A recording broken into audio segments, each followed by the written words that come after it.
Bien, bonjour à toutes et à tous. Nous allons avoir un nouveau récit du front de 14 avec Maurice Genevoix, Par-delà le temps. Et ça va être un peu long, mais c'est une histoire intéressante parce que c'est le poignant reproche des soldats crevés, fatigués, harassés à l'adresse du lieutenant qui les fait manœuvrer. Encore et toujours. Voilà. La soumission. J'entends la voix de Porchon me hélant au seuil du gourbi. Porchon, c'est un lieutenant aussi, comme je ne vois. Amène-toi vite. Ordre venu du régiment. Fais équiper tes hommes tout de suite. Tout de suite. Rassemble-les où tu voudras. Sous les arbres. Et 1 heure d'école de section. 1 heure. Maniement d'armes et formation. En attendant la soupe. Faut pas les laisser inactifs. Voilà, ordre venu. Non. 1 heure. Je t'ai transmis l'ordre. Hein.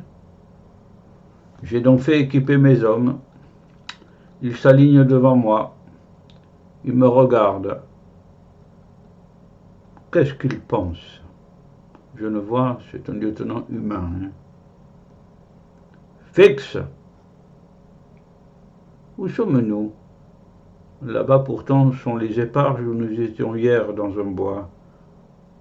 Les coups de feu claquaient, crépitaient, les balles ronflaient, sifflaient, frappaient.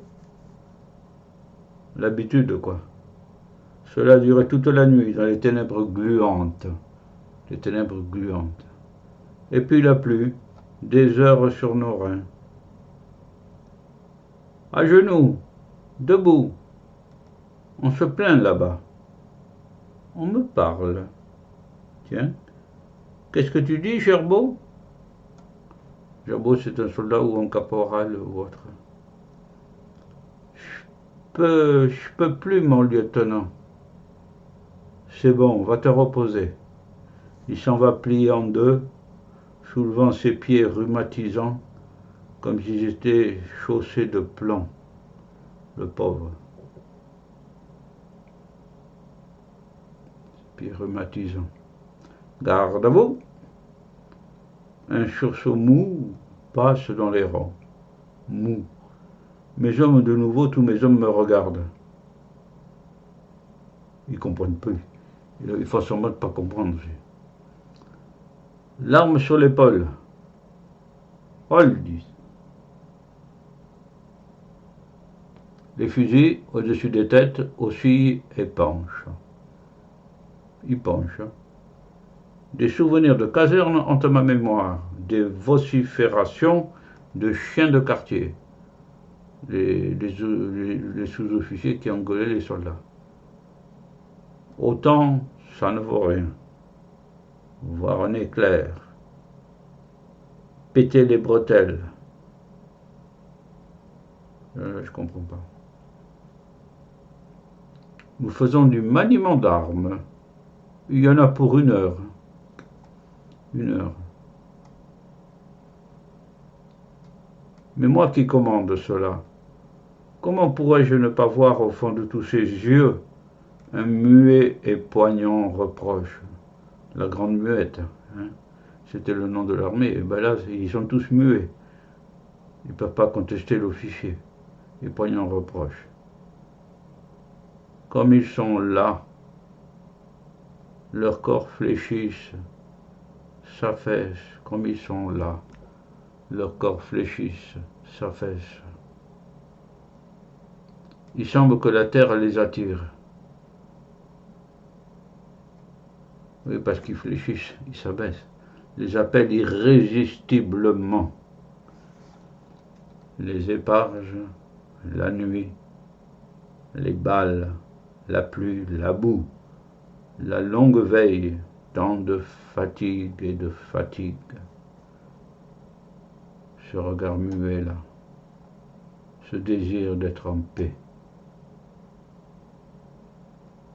Encore 3/4 d'heure d'exercice. Ouais, ça c'est l'officier implacable parce qu'il a reçu l'ordre. du colonel qui commande là, le régiment. Encore 3/4 d'heure d'exercice.